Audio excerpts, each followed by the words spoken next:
E ela Maria lá, era Maria André, ela Maria André. E ela Maria André, chama ela Maria André, ela Maria. E ela Maria André, chama ela André. E ela Maria André, ela Maria.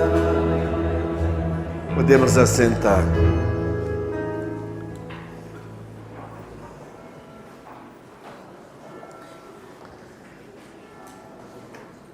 Quando somos batizados no Espírito Santo, nós nos tornamos instrumentos de Jesus. Quando somos batizados no Espírito Santo, os carismas, dom de cura, milagre, profecia, tudo se manifesta em nós com mais força. O batismo do Espírito Santo foi o que fez a diferença na vida dos apóstolos. Tem uma cidade em Goiás que Deus nos usou para começar a renovação carismática, uma cidade do interior chamada Inhumas, em 1979. Puxa vida, 46 anos, né? Mas como era muito pertinho, eu comecei como missionário em 79, 80, e eu fui com o meu coordenador. Eu me recordo que o meu coordenador e formador consegue mais suavezinho aí, mais baixinho um pouco. Pode colocar mais baixo e mais suave, mais baixinho, bem baixinho. Aí.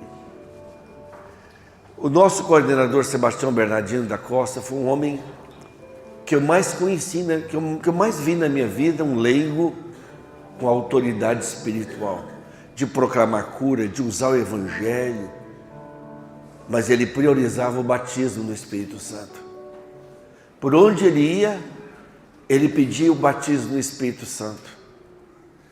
E quando nós somos os precursores do início da renovação, lá no estado de Goiás, Minas, Brasília, quando Tocantins ainda era Goiás, Mato Grosso, todos esses lugares nós fomos começando os grupos de oração.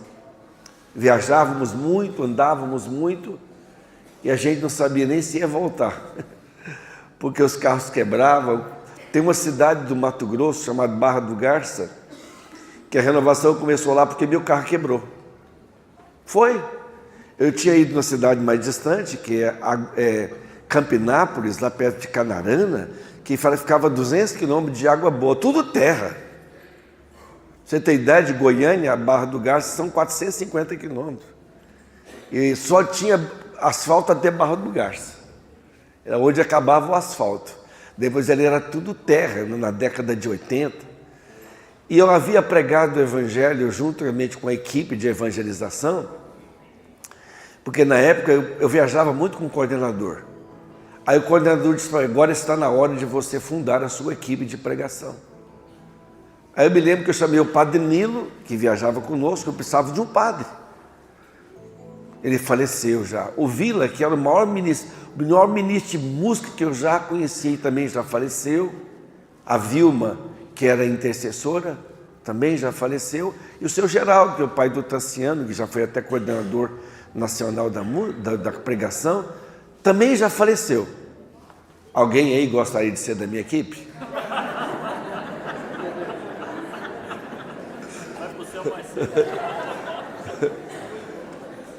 E eu estava com essa equipe voltando. Eu tinha na época um Passat 1977.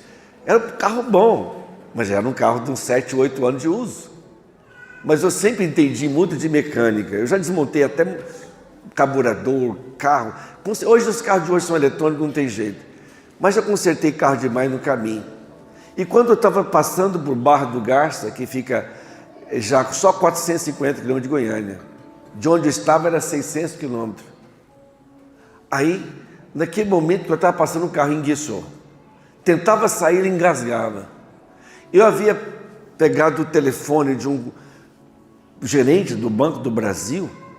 O gerente do Banco do Brasil naquele tempo era muito importante. E eu fiquei na casa dele junto com a equipe, não tinha como sair.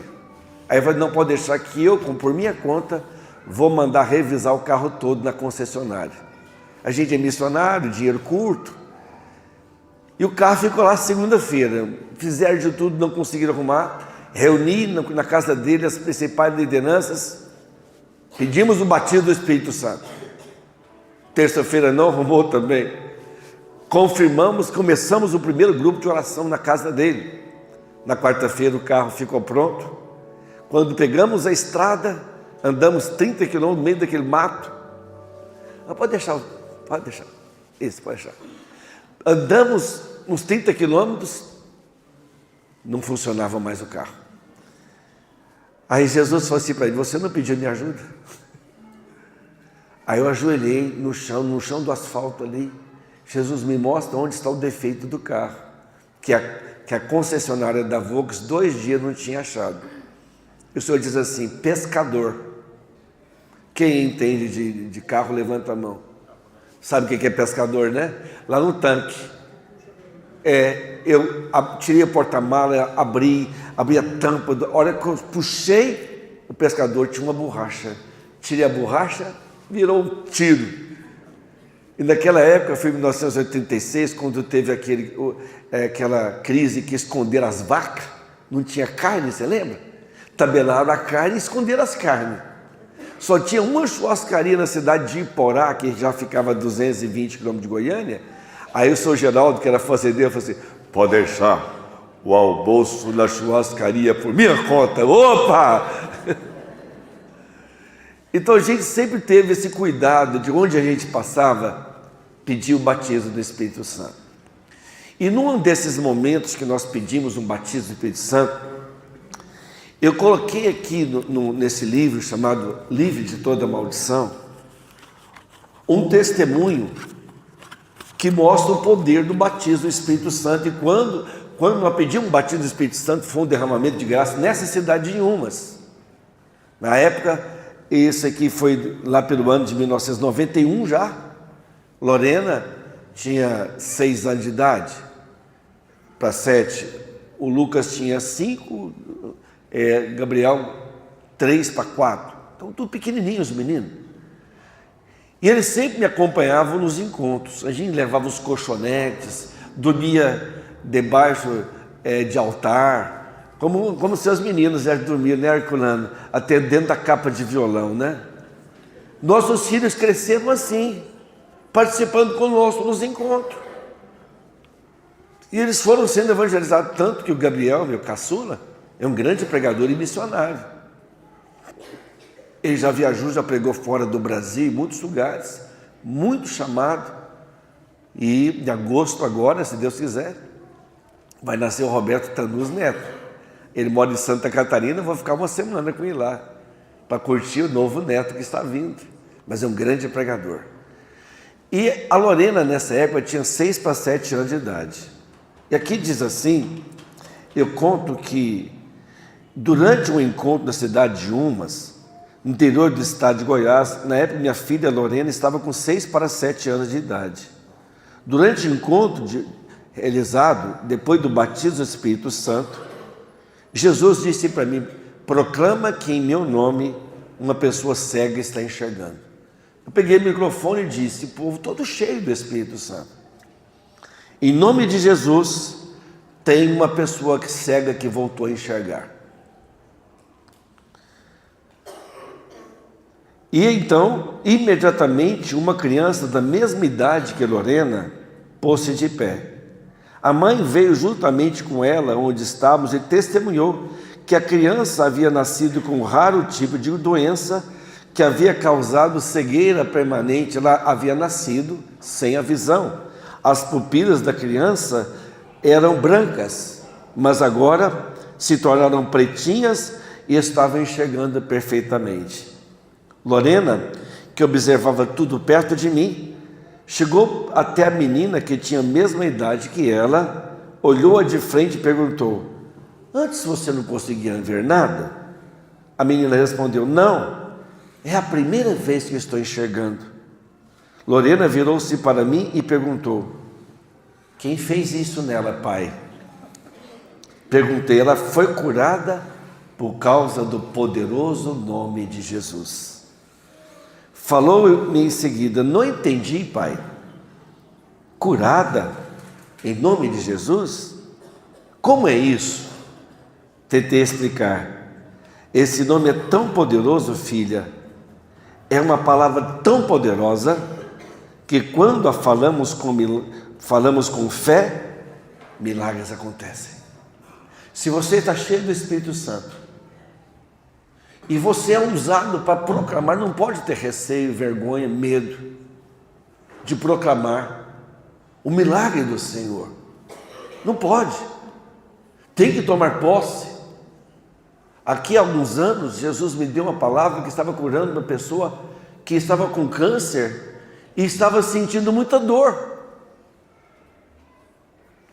E a irmã dele, que tem o nome mais bonito de mulher, está aqui.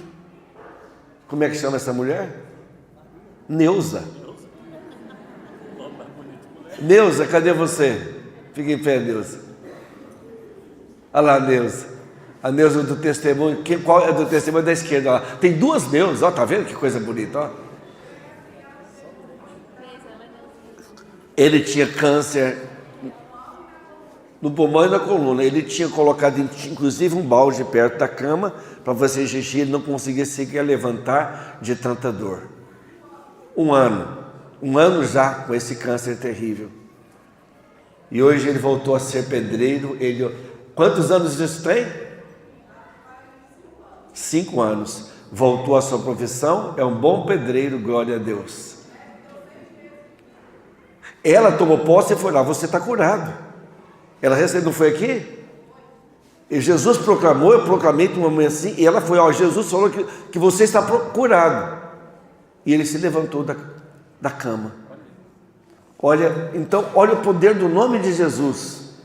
Mas a pessoa tem que tomar posse. E Lorena guardou aquilo no seu coração. No dia seguinte, pela manhã, eu estava no banheiro me barbeando para ir ao trabalho. E os 2 filhos menores, Lucas e Gabriel, na época, respectivamente com 2 e 4 anos de idade, foram até a minha cama e puseram-se a pular e a gritar, fazendo uma grande algazarra. Do banheiro eu falei: Jesus não está feliz com essa bagunça de vocês.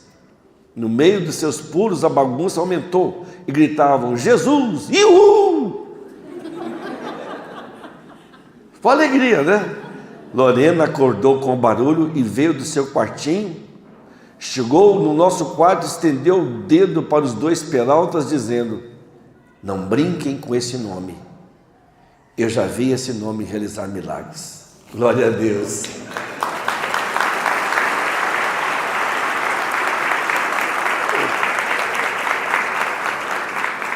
Quem puder, não deixe de levar esse livro, não, livre de toda maldição. Que você vai poder proclamar o poder do nome de Jesus contra toda praga e maldição que lançam na sua vida. Amém? Eu havia preparado uma pregação, mas Jesus pediu que eu pregasse outra, então vou ser obediente. Batismo no Espírito Santo e a importância do dom de orar em línguas. Amém? Não podemos perder esse dom, que é o menor dos dons, mas o mais precioso dom que Jesus nos dá. Vamos abrir nossa Bíblia, queridos irmãos e irmãs, no livro dos Atos dos Apóstolos, no capítulo 1. Atos dos Apóstolos, capítulo 1. Versículo também 1. São Lucas introduz tanto o Evangelho quanto os Atos dos Apóstolos com a mesma introdução. Ele escreve a um tal de Teófilo. Quem é Teófilo aqui? Levanta a mão. Amigo de Deus. Teófilo quer dizer amigo de Deus. Quem é Teófilo aqui? Ah, agora sim, né? Então, ele escreve a todo amigo de Deus. Algumas traduções falam filo e tel, filho de Deus. Não, mas a melhor tradução seria amigo de Deus.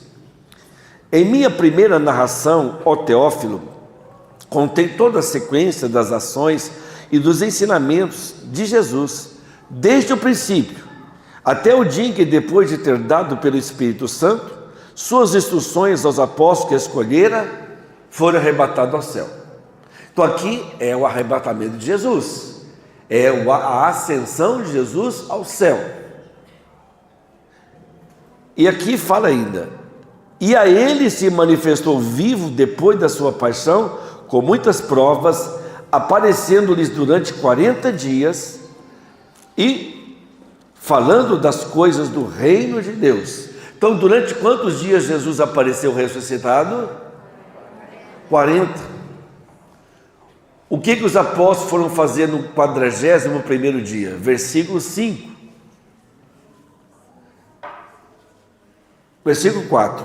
E comendo com eles, ordenou-lhes que não se afastassem de Jerusalém. Qual que é a ordem? Mas que esperassem aí o cumprimento da promessa de seu pai, que ouvisse dele de minha boca, porque João batizou na água, mas vós sereis batizados no Espírito Santo daqui a poucos minutos. É a promessa do batismo. O que é batismo? Vem do termo lavar-se, purificar-se, mergulhar. Os protestantes falam que para você ser batizado tem que mergulhar nas águas. Já viram isso?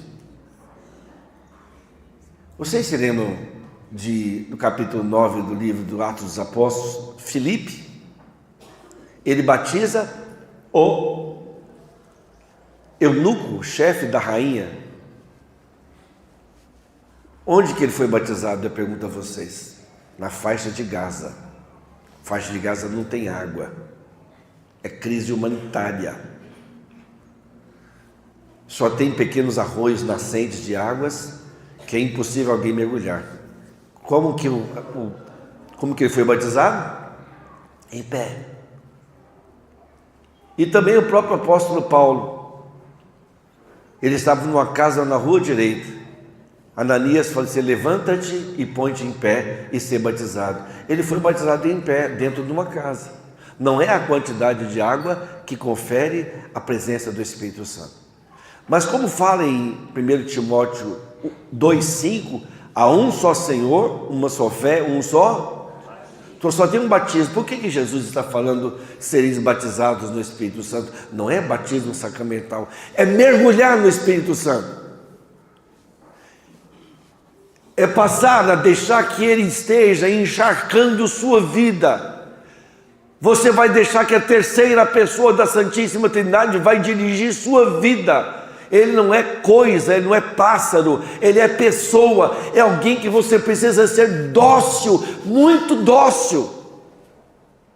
E aqueles apóstolos nem sabiam quem era o Espírito Santo. Não eram dóceis. Esse Espírito Santo que Jesus vai falar, que ele é um paráclito, que quer dizer um defensor, aquele que segura na minha mão. Jesus sabia que aqueles homens eram fracos, por isso ele não sai de Jerusalém até que sejais revestidos da força do alto. E eles perguntam em seguida, ele vai falar, Jesus vai falar no versículo número 8, pelos 6 a 8. Assim reunidos, eles interrogavam assim: Senhor, é porventura agora que ides restaurar o reino de Israel? E eles pensavam ainda que Jesus vinha para expulsar os demônios da terra deles. O reino de Jesus é para toda a terra, não é só para os judeus. O que Jesus responde no versículo 7?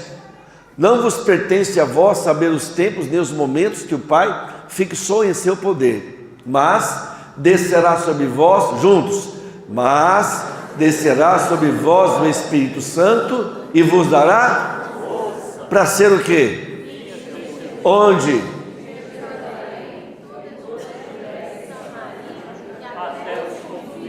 Em Nova Friburgo, como falavam os alemães, é que é o fim do mundo. Quando chegaram aqui, até no fim do mundo. Então Jesus disse: não saiam de Jerusalém. E o que eles foram fazer no 41º dia? Para onde eles foram? Para o cenáculo.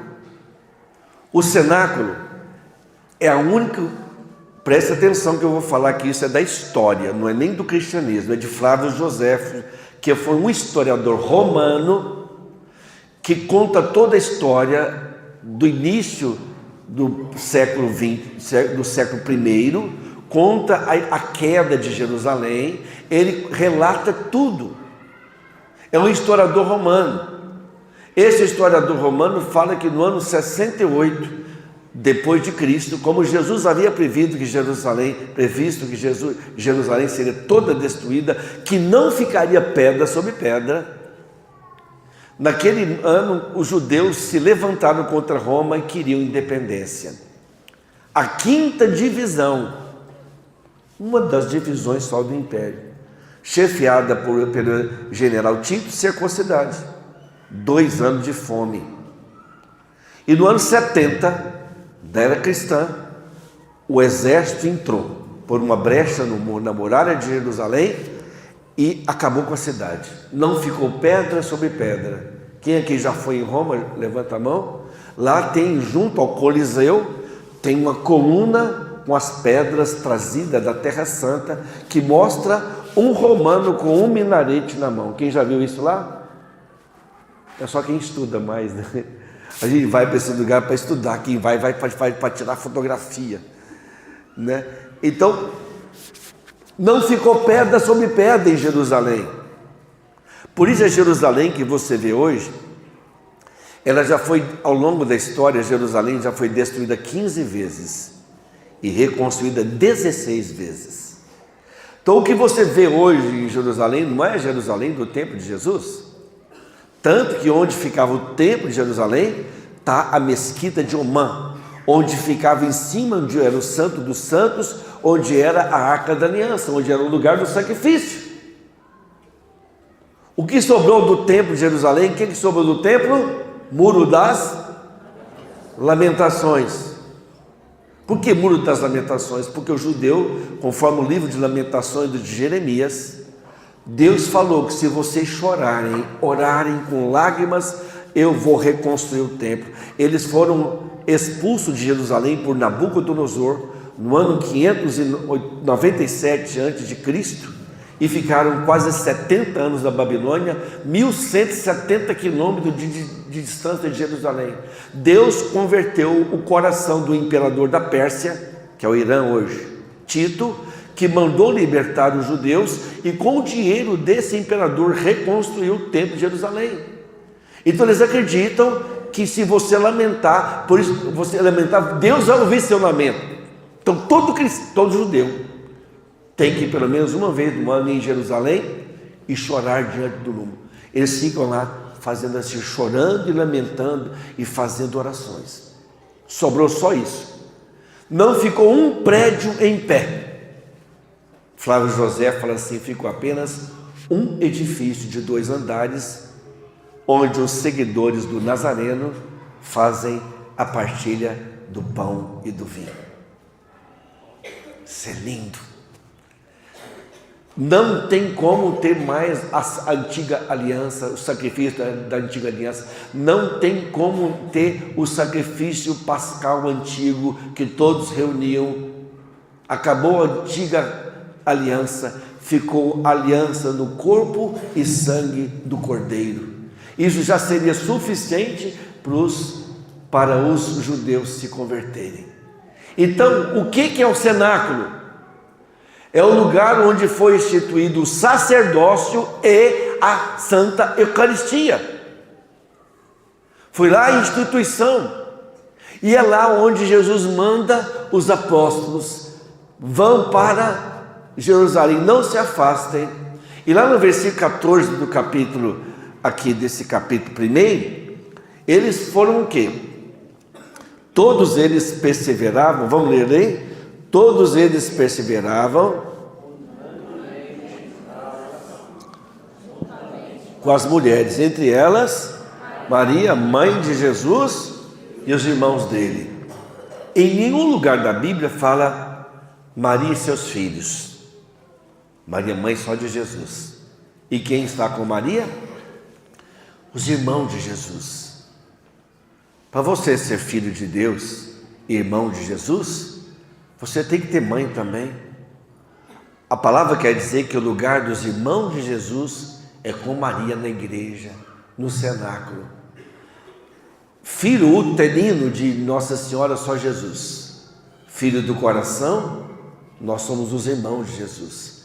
A palavra irmão em grego, adelphos, repete-se só no livro dos Atos dos Apóstolos 47 vezes, sem que seja tratamento de irmão sanguíneo. Em nenhum lugar da Bíblia fala Maria e seus filhos. Por que Maria está no cenáculo? Santo Afonso Maria de Ligório afirma que ela recebeu o primeiro Pentecostes. O proto-Pentecostes foi quando ela ficou cheia do Espírito Santo, grávida do Espírito Santo. Mas onde está a esposa, está o esposo. Por isso Nossa Senhora é aquela que clama: vinde meu esposo. Por isso uma das formas muito bonitas de invocar o Espírito Santo é: vinde Espírito Santo, vinde por meio da poderosa intercessão do Imaculado Coração de Maria, vossa amadíssima esposa. É uma das invocações mais belas do Espírito Santo. Mais bela. Para o Padre Gobi, Nossa Senhora partilha isso para ele, que ela gosta desse tipo de invocação. É bonito, né? E aqui o que vai acontecer? Imagina Nossa Senhora com os apóstolos pedindo o Espírito Santo. Vai acontecer uma coisa espetacular, uma coisa de arrebentar o balão, né? Olha aí, capítulo 2, versículo 1, vamos ler juntos? E chegando o dia de Pentecostes, estavam todos reunidos no mesmo lugar. De repente, veio do céu um ruído, como se soprasse um vento impetuoso, que encheu toda a casa onde estavam sentados. E apareceram-lhes então uma espécie de língua de fogo, que se repartiram e repousaram sobre cada um deles, e ficaram todos e começaram a falar em outras línguas, conforme o Espírito Santo lhes concedia que falassem. Qual foi o primeiro carisma que se manifestou? O dom de orar em línguas. Eles sabiam o que era aquilo? Não, mas estavam nascendo de novo.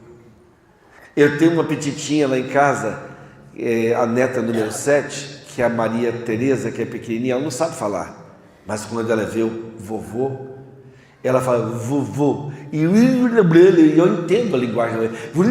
É mesmo, não, eu também estava com saudade. Eu gosto de brincar com o neto, né? Eu sou um avô muito participativo. Tempo não é questão de quantidade, mas qualidade. Quando estou com meus netos, estou com eles, né? Tanto que meu último evento no ano é 21 de dezembro, só volto 21 de janeiro. Fico um mês com os netos lá por conta, né? Sinto muita falta deles. Então, mas ela sabe expressar com amor, com gemidos que não se entendem. É lindo. Agora, para nós entendermos o primeiro carisma que foi derramado sobre a igreja, o dom do Espírito Santo, aqui esse tipo de carisma se divide em duas partes: xenoglacia e glossolalia. Gostaria que você repetisse comigo: xenoglacia e glossolalia. Dá um tranca-língua, não dá? Fala bem rápido: xenoglacia e glossolalia. Eu quase tropecei. Vamos trocar em miúdos o que é xenoglacia e glossolalia, porque o dom de orar em línguas ele se divide em duas vertentes, vindos do mesmo Espírito Santo. Xenoglacia é um dom do Espírito Santo em que em determinadas ocasiões Deus permite que alguém fale numa língua que você não conhece, mas o irmão conhece. Eu me lembro de uma história que do início da renovação carismática nos Estados Unidos havia um grupo de oração em que começaram a orar em línguas, e o padre foi lá para fechar o grupo de oração. Ele era polonês e ele chegou, e uma senhora muito simples, porque era mais na divisa, lá no Texas era mais divisa, tinha uma mexicana indígena que estava lá. A indígena começou a profetizar em polonês, no dialeto polonês. Por que você está querendo fechar aquilo que eu comecei? ajoelha e pede que orem por você. Ele caiu em pranto, ajoelhou, impuseram as mãos sobre ele e recebeu o dom de orar em línguas também. Então, Santo Antônio, que eu tenho um carinho muito grande, Santo Antônio de Lisboa, que é o mesmo de Pádua. Santo Antônio nasceu em Lisboa, ele queria dar a vida por Jesus, pegou um navio para o Marrocos, porque lá estavam matando os cristãos. Só que vocês sabem que aquele estreito entre Portugal e a África dá 47 quilômetros apenas. É o lugar mais próximo da África, é Portugal. Ali deu um vento muito grande, levou o barco de Santo Antônio até a Itália. Dias e dias, semanas e semanas. E onde foi que foi naufragar o barco? Lá perto onde vivia São Francisco de Assis. Então, São Francisco de Assis trouxe Santo Antônio para dentro do convento. Ele se tornou cozinheiro, sacerdote. Faltou um sacerdote quando um cardeal, representante do Papa, estava lá. E o padre que tinha que fazer a homilia, chamaram Santo Antônio. Nunca mais voltou para a cozinha. O cardeal ficou impressionado com a sabedoria de Santo Antônio, levou ele para o Vaticano. Lá no Vaticano, ele foi pregar no sínodo que tinha bispo de todas as partes da terra. Santo Antônio pregou em italiano, todos entenderam na língua materna. O russo, o cópita, o árabe, o judeu, todos entenderam na língua materna. Ou seja, Deus pode permitir isso. O xenogracia é um dom de orar em línguas para evangelizar. Em 1986, eu fui lá na casa de Maria e havia algumas pessoas que foram reunidas, o padre Jonas chamou lá, na Canção Nova, onde estava começando a Canção Nova, porque ele queria que nós clamássemos o batismo do Espírito Santo para o Brasil inteiro. E foi conosco um bispo chamado Dom José da Silva Chaves. Ele era bispo de uma cidade do norte de Goiás chamada Uruaçu. Ele havia levado a irmã Brigitte Maquena para dar um retiro de sacerdotes e todos os sacerdotes foram batizados do Espírito Santo. Até hoje é uma diocese carismática. Mas ele queria entender mais sobre esse dom de orar em línguas, ele era o bispo. E ele foi conosco até a casa de Maria, ali perto de Queluz, em Queluz, interior de São Paulo. Ele ficou do meu lado. Eu comecei a profetizar e ele falou assim: olha, eu sou professor de grego. Você rezou 2 Ave Maria em grego? Você sabe alguma coisa de grego? Não, grego para mim é grego. Não, hoje eu tenho muita noção de grego. Não, grego para mim é grego. Aí eu falei assim: você estava rezando em grego. Aí eu expliquei para ele o que era o dom de orar em línguas, xenogracia. É porque Deus permitiu que eu fizesse isso para o Senhor se abrir no dom de orar em línguas. Aí ele pediu o batismo do Espírito Santo, rezamos por ele. O bispo recebeu o dom de orar em línguas também, ali. E é um grande amigo meu, já está com 95 anos de idade, mas ilustre, um homem de Deus, um homem muito bom. Foi ele que foi o bispo de Dom Adair José Guimarães. Você sabe quem que é Dom Adair, né? Bispo de Formosa, um bispo maravilhoso. Então, o dom de xenogracia, repita comigo, é um dom de orar em línguas para evangelizar. Glossolalia é um dom para oração pessoal que ninguém entende, só Deus.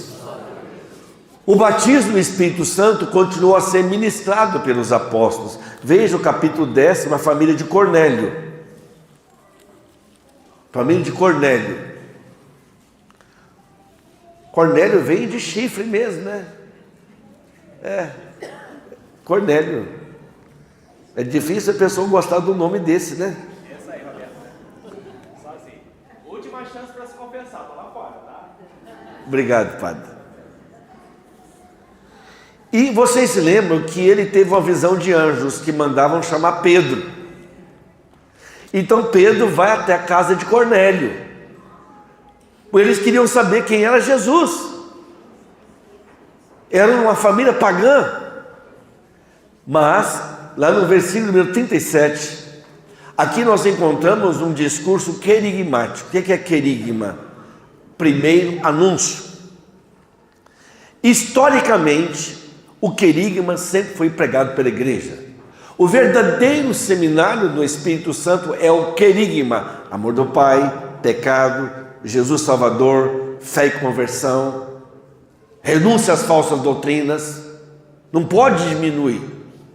Lá em Duquesne, onde teve o início da renovação carismática, na época teve 9 pregações sobre o Espírito Santo, mas era porque eles já conheciam o querigma. Por favor, não mudem um seminário de vida do Espírito Santo, não, pelo amor de Deus. Como é que você vai fazer 9 pregações do Espírito Santo se a pessoa conhecer o Pai, romper com o pecado, Jesus Salvador, fé e conversão e ser libertado das falsas doutrinas? Porque por aí existe um tipo de modelo de primeira experiência de batismo do Espírito Santo, seminário de vida do Espírito Santo, que retirou o querigma. Tem alguns lugares em que a renovação carismática não está mais pregando querigma e nem está levando a pessoa a renúncia às falsas doutrinas. Meu irmão, minha irmã, se você pega com sabedoria em cima dos documentos, você está respaldado. Não tem como processar em você. Agora, se você precisar ir para a cadeia por Jesus, que vá feliz. Se você tem medo de ser processado, é porque você não é cristão. Jesus não disse que vocês irão para ser presos e perseguidos.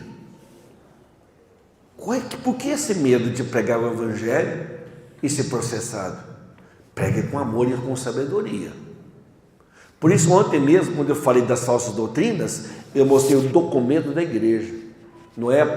Isso aqui não é opinião pessoal, é a igreja que está ensinando. Quando você vai falar alguma coisa, você mostra um documento. E quando você estiver também pregando, não permita que façam recortes da sua pregação. Teve uma vez que eu estava pregando, uma senhora levantou, fazia um assunto forte. Uma senhora levantou o celular para me filmar. Eu virei para ela e falei assim: não estou te dando autorização de você usar a minha imagem para coisa pessoal. Desliga o celular. Eu tenho 2 filhos advogados e meu genro advogado. Usar a minha imagem sem minha autorização é crime. E recortar, você pegar só um trecho da minha pregação, o texto fora do contexto, é crime. Se você usar a minha imagem, eu vou te processar. Desligou na hora o celular.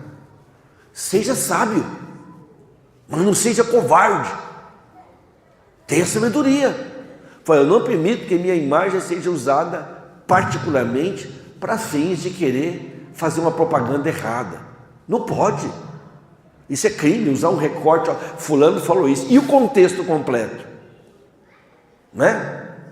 E aqui, desculpa esse paralelo, mas foi muito importante, porque eu quero mostrar a vocês a importância de pedir o batismo do Espírito Santo depois do querigma. Foi o que nós fizemos desde ontem. Libertação, cura, Jesus. Agora, batismo no Espírito Santo. E assim, aqui, olha como é o querigma, é lindo. O querigma, ele vai anunciar o amor do Pai, fé e conversão, pecado, Jesus, fé e conversão. Olha que ele vai falar a história de Jesus. É uma evangelização para pagãos. Começa assim, versículo 36. Deus enviou sua palavra aos filhos de Israel, anunciando-lhes a boa nova da paz, por meio de Jesus Cristo. Ele é o Senhor de todos. Vós sabeis como tudo isso aconteceu na Judeia, depois de ter começado na Galileia, após o batismo que João pregou. Então, todos sabiam que Jesus havia feito na Terra Santa. Ninguém era ignorante. Esse maior profeta, quem não acredita que Jesus é Deus, ainda é considerado o maior profeta que passou por Israel. Vós sabeis como Deus ungiu a Jesus de Nazaré com o Espírito Santo e com poder, E como ele andou fazendo bem e curando todos os oprimidos do demônio, porque Deus estava com ele. Então aqui fala que Deus foi ungido com o Espírito Santo. E nós somos testemunha de tudo que ele fez na terra dos judeus e em Jerusalém. Eles o mataram suspendendo-o no madeiro, mas Deus o ressuscitou ao terceiro dia e permitiu que aparecesse, não a todo o povo, mas às testemunhas que ele havia predestinado, a nós que comemos e bebemos com ele depois que ressuscitou. E nos mandou pregar ao povo e testemunhar que é ele quem foi constituído por Deus, juiz dos vivos e dos mortos. Dele todos os profetas dão testemunho, anunciando que todos os que nele creem recebem o perdão dos pecados por meio do seu nome. Que pregação! Meu irmão é um pescador. Olha a sabedoria. O Espírito Santo é o primeiro Papa. Versículo 44. Estando Pedro ainda a falar, o Espírito Santo desceu sobre todos os que ouviam a santa palavra. Os fiéis da circuncisão que tinham vindo com Pedro profundamente se admiravam, vendo que o dom do Espírito Santo era derramado também sobre os pagãos. Versículo 46, preste atenção. Pois eles os ouviam falar em outras línguas e a glorificar a Deus. Qual foi o primeiro carisma que se manifestou quando Pedro pregou? Começaram a falar em outras línguas. Eles sabiam o que era aquilo? Aqui é a glossolalia, é o dom para a oração pessoal. Vamos ao capítulo 19 do livro dos Atos Apóstolos, para mostrar que o batismo do Espírito Santo continuou sendo ministrado. Aqui foi por Pedro, agora por Paulo, que é as duas colunas da igreja.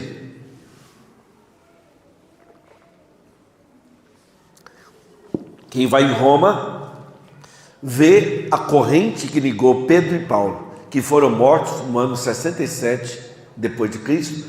Eles ficaram amarrados com a mesma corrente. Como Paulo era cidadão romano, ele não podia ser torturado, tinha que ser morte rápida, por isso ele morre à espada. Pedro tinha que ser torturado porque era fora de Jerusalém, fora de Roma. Ele vai ser crucificado, pede para ser crucificado de cabeça para baixo, porque não se acha digno de ser crucificado como seu mestre. Então, por isso que chama de duas colunas. Tanto que o livro dos Atos dos Apóstolos, do capítulo 1 ao capítulo 12, é chamado Atos de Pedro. E do 12 ao 28, Atos de Paulo. Depois você olha para você, tá bom? Capítulo 19. Enquanto Apolo estava em Corinto, Paulo atravessou as províncias superiores e chegou a Éfeso, onde achou alguns o quê? O que ele achou? Discípulo é o quê? Seguidor, que já está convertido. E encontrou alguns discípulos e indagou deles: recebeste o Espírito Santo quando abraçastes a fé? O que eles responderam? Não, nem sequer ouvimos dizer que há um Espírito Santo. Não parece o nosso cristão tradicional? Que pensa que o Espírito Santo é uma pombinha. Para pegar o Espírito Santo precisa de uma arapuca, uma gaiola. Recebeste o Espírito Santo? Não, nem sequer ouvimos dizer que há um Espírito Santo. Leia aí.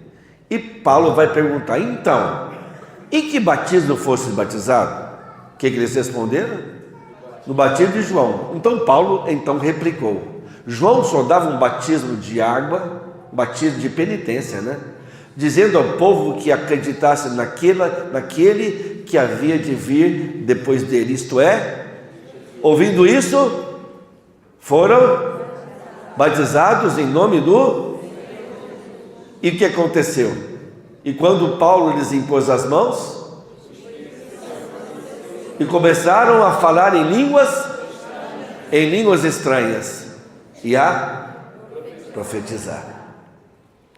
Qual foi o primeiro carisma que eles receberam? O batismo do Espírito Santo. Começaram a falar em línguas.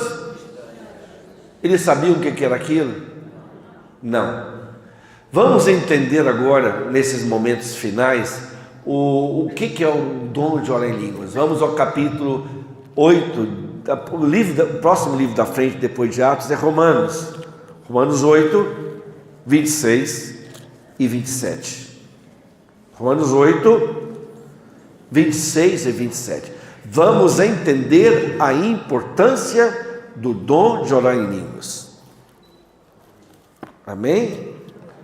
Todo mundo conseguiu achar aí? Romanos 8. Vamos ler juntos aí.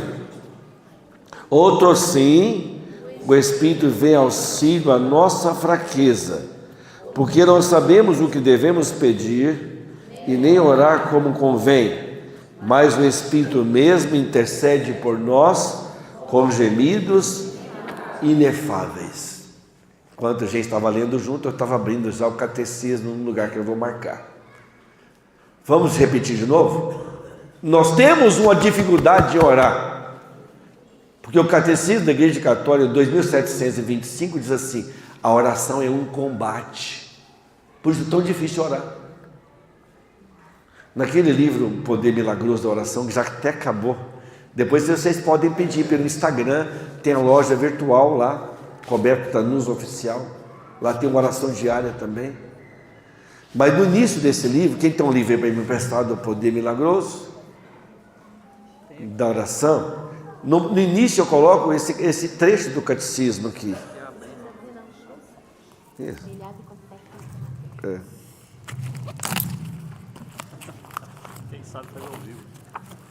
Aqui eu coloco bem no início. É 2725. A oração é um combate. Contra quem? Primeiro contra nós mesmos. A nossa natureza fraca pelo pecado original. Mas contra os embustes do tentador, que tudo faz para afastar o homem da oração e da união do seu Deus. Qual que é a maior obra de Satanás?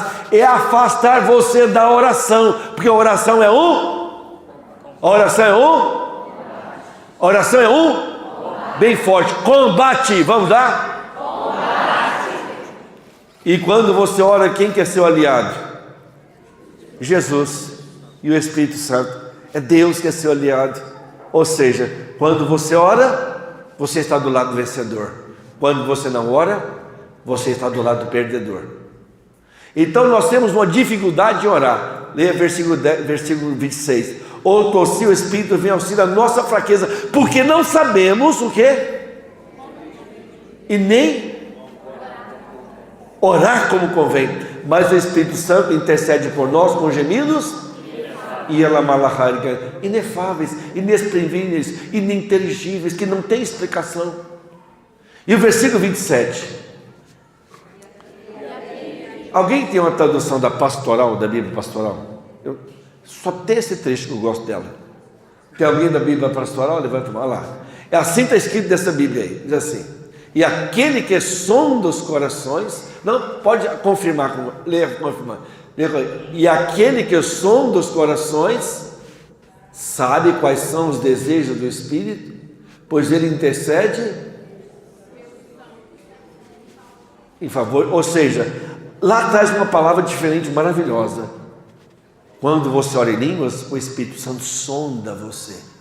Quem aqui que já fez endoscopia, levanta a mão. Sai bêbado. Por que você precisa de uma endoscopia, ou então colonoscopia? O preparatório para o exame é uma beleza.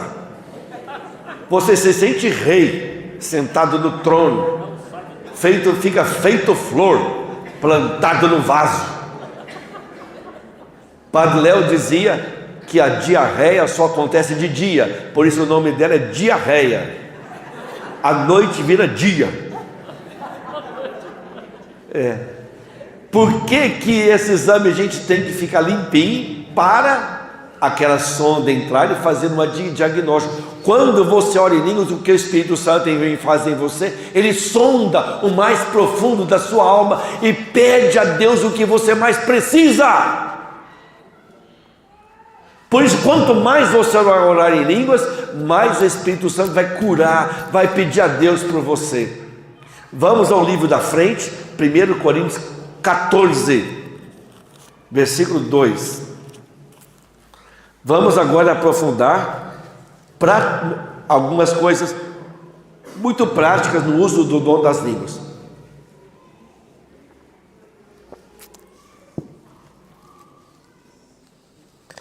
Porque qual é o objetivo do pregador?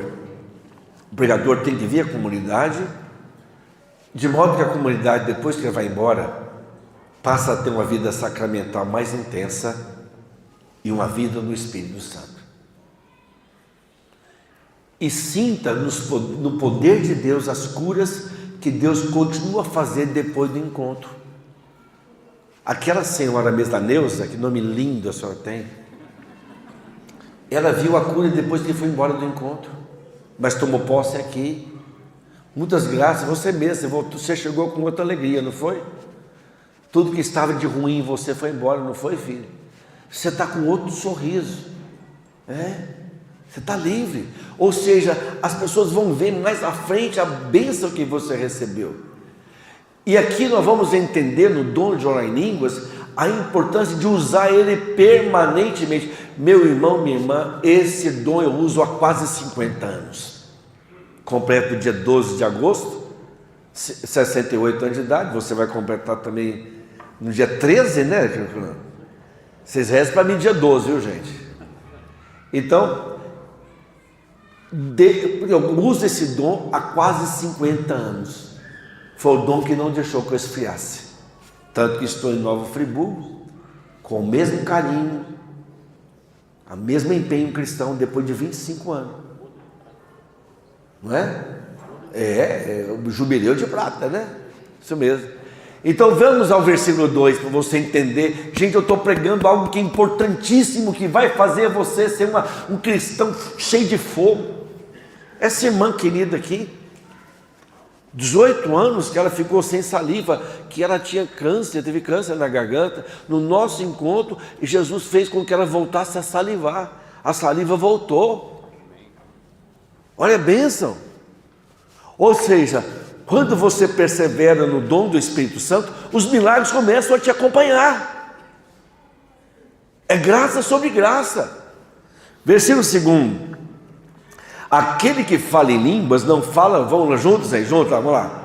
Aquele que fala em línguas não fala aos homens, senão a Deus. Ninguém o entende, pois fala coisas misteriosas sob a ação. Vamos trocar em miúdos. Leia. Aquele que fala em línguas não fala aos. Então não chamem o dom de orar em língua, não é língua dos anjos. Nem os anjos entendem. O demônio é um anjo decaído. Se os anjos entendessem o dom de orar em línguas, o demônio entenderia. Então quando você ora em línguas, nem o demônio sabe o que você está falando. Ninguém entende. Quem é que entende? Somente Deus. Pois fala coisas misteriosas sob a ação de quem? Do Espírito Santo. Olha, preste atenção, aquele que fala em língua, os homens não entendem, nem você entende quando você orar em línguas, é uma língua estranha. Porém, repita comigo, a voz é minha, o dialeto, quem dá é o Espírito Santo. Preste atenção, para cada um ele vai dar um dialeto. Pode até parecer um pouco um com o outro, mas é diferente. Olha, somente mulher consegue falar com boca fechada. Principalmente quando está brava. Você vai ver. Quando chegar em casa, você vai ver. Pode esperar. E menino já pode ter travesseiro nas nádegas lá. Já sabe, vai tomar chinelada. Para você orar em línguas, você tem que abrir sua boca, meu filho. Tem que soltar a voz. Não pode ser como mulher com raiva. Você vai ver. Não, tem que falar. Porque você está submisso. Mas se eu não entendo o que eu falo, só Deus, para que serve o dom de orar em línguas? Versículo 4. Aquele que fala em línguas edifica-se a si mesmo. Ora, a igreja oficialmente aprova o dom de orar em línguas. Se alguém proibir o dom de orar em línguas, é algo que vai contra a igreja. É contra a igreja. Eu posso até ter uma dificuldade, uma reserva. Mas o ato de proibir o uso do dom de orar em línguas é extrapolar a sua função.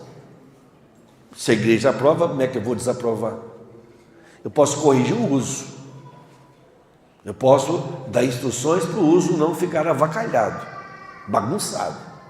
Mas você não pode proibir. O que é da igreja, você não pode proibir.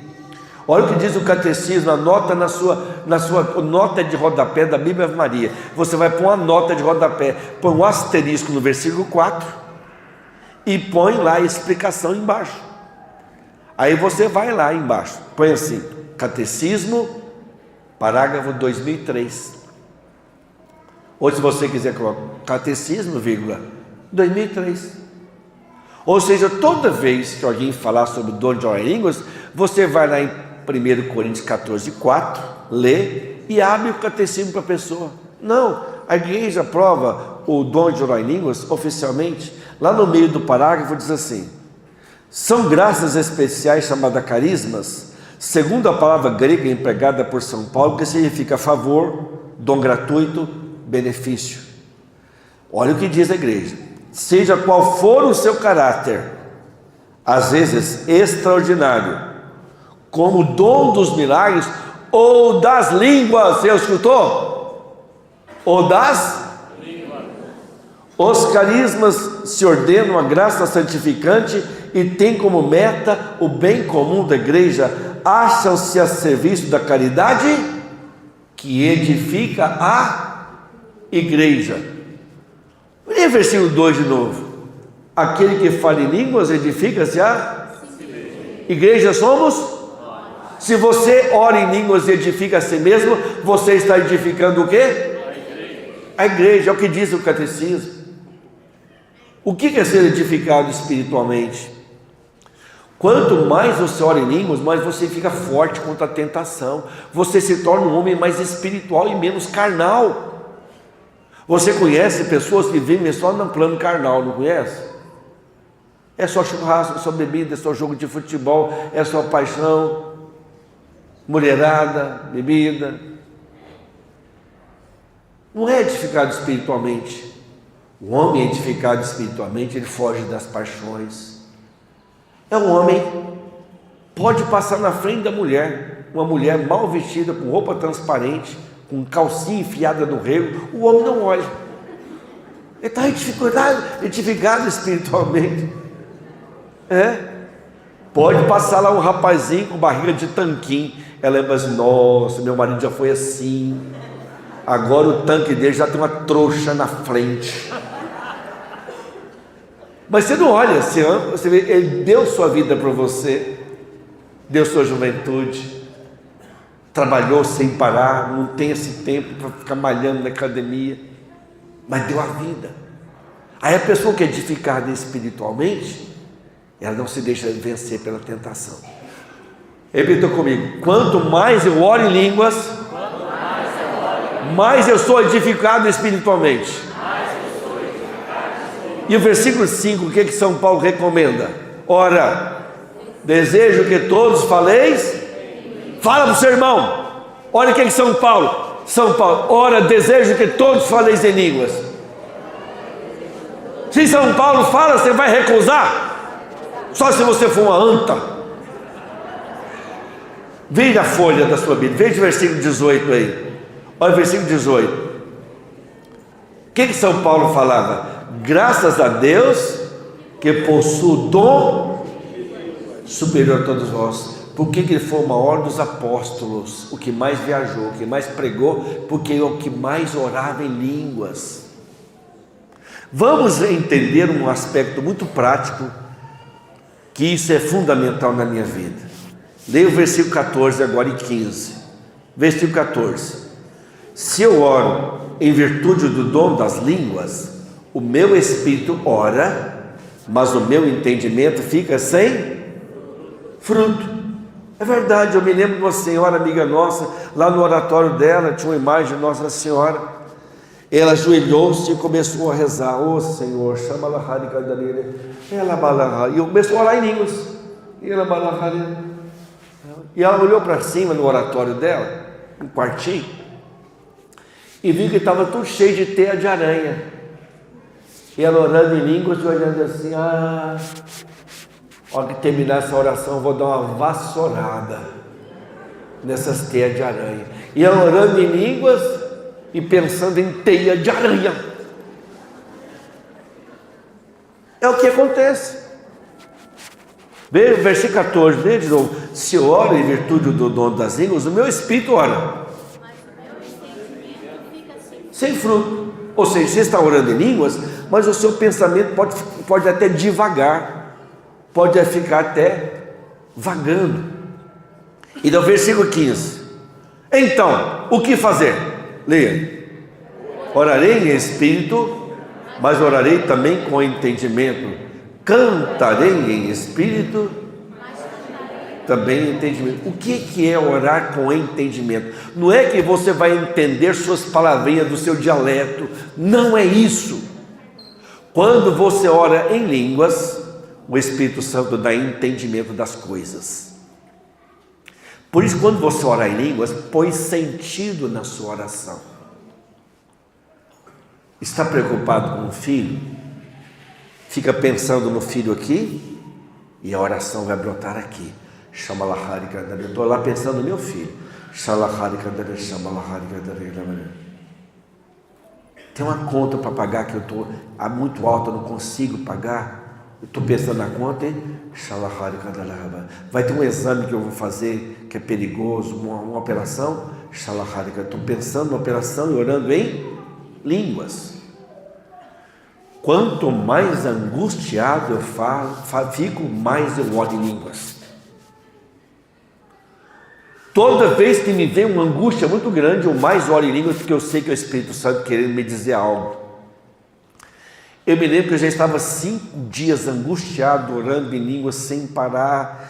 E uma hora eu parei o carro, a gente estava dentro da cidade, parei o carro e comecei a chorar e orar em línguas. E a Neuzinha do meu lado: o que está acontecendo, meu? Não sei. E estou orando em línguas para que o Espírito Santo me dê um entendimento. O que está me angustiando? Eu orando em línguas aí, de repente, eu tive uma imagem do carro capotado e eu morto. Entendi. Obrigado, Espírito Santo. Olha, 5 dias, que cabeça dura que a gente é. Bem, se eu fizer essa viagem de carro, eu vou morrer no caminho. O demônio preparou uma armadilha para eu morrer no caminho. Liguei para a coordenação, cancelei o encontro. Nossa, Roberto, ele disse assim: tinha 5 intercessores que viram seu carro capotado. Porque vocês não me avisaram. A gente marca a outra data. A gente faz esse encontro. Diz que foi muito abençoado, porque eles assumiram de verdade a renovação. Foi na cidade lá do interior de São Paulo, que ficavam 600 quilômetros de Goiânia. Eu ia de carro. Deus não quis. Quando você ora em línguas, o Espírito Santo dá o entendimento. Você não sabe, você lê uma passagem bíblica, não entende? Ora em línguas, o Espírito Santo vai dar o entendimento. Você não sabe como falar para um filho, dar um conselho que ele está no erro. Ora em línguas, o Espírito Santo vai lhe dar as palavras do entendimento certo para você falar. Você está diante de uma decisão difícil que não pode errar? Ora em línguas, o Espírito Santo vai lhe dar o entendimento. Para terminar, versículo 37, 38 e 39. Agora são as últimas passagens bíblicas. Repita comigo. O dom de orar em línguas é o mandamento do Senhor. E eu não estou fazendo nenhum erro teológico, hein? Vou explicar. Leia o versículo 37. Se alguém se julga profeta ou agraciado dos dons espirituais, reconheça que as coisas que vos escrevo são E o 38 fala: mas se alguém quiser ignorar, que ignore. 39. Assim, pois, irmãos, aspirai ao dom de profetizar, porém, não impeçais falar em línguas. O 37 não fala que é mandamento? Fala ou não fala? E no final do 39 fala que não pode impedir o dom de orar em línguas? É ou não é verdade? Então, orar em línguas é mandamento. Você pode até ignorar, mas é mandamento. Deus está te mandando. Ore muito em línguas, como São Paulo. Quer ser um grande evangelizador? Quer ser um missionário? Quer ser alguém usado por cura e libertação? Faça como São Paulo. Possua o dom das línguas superior a todos vós. Amém? Então, apenas retomando o que nós falamos, começamos lá mostrando Atos dos Apóstolos, o batismo do Espírito Santo, a promessa de Jesus, Maria no cenáculo, explicamos o que é xenoglacia e glossolalia, mostramos em Atos 10 e em Atos 19 que os apóstolos continuaram a ministrar o batismo do Espírito Santo. Xenoglacia é um dom para evangelização, glossolalia é um dom para minha oração e edificação pessoal. Nós mostramos Romanos 8, 16 a 17, 26 a 27, que mostra que aquele que ora em línguas, o Espírito Santo sonda. Mostrando no 1 Coríntios 14, a importância do dom de orar em línguas. Vamos pedir então o batismo do Espírito Santo. Lembre-se, o lugar melhor para você exercer o dom do Espírito Santo, o batismo do Espírito Santo, ora em língua, é o grupo de oração. É o melhor lugar. Eu posso fazer um pedido para a renovação carismática de Nova Friburgo? Parem de usar no grupo de oração músicas de adolescente. Cantem uma música apenas, animada, e faça com esse bom ministro de oração aqui. Que ministro bom, que ministro bom. Ministrou a música. Ele ministrou a música, ele rezou na música, igual o Gênio Jorge fazia. Muitas pessoas ficam espantadas, fogem do grupo de oração, porque chega lá, ficam constrangidas de tanto ter que pular. Tem a hora certa, vai fazer um acampamento de oração, encontro para jovem, pauleira. É outra coisa. Mas grupo de oração é lugar de cura. Reze com os doentes, peça milagre, reze para a cura no final de cada grupo, ore por milagres. Quem tiver doente, vem aqui para frente, vamos impor a mão, ore com os doentes. Aí vocês vão ver os grupos encherem de novo. Grupo de oração tem que ser lugar de milagre, mas tem que ser um lugar onde o povo ora muito em línguas.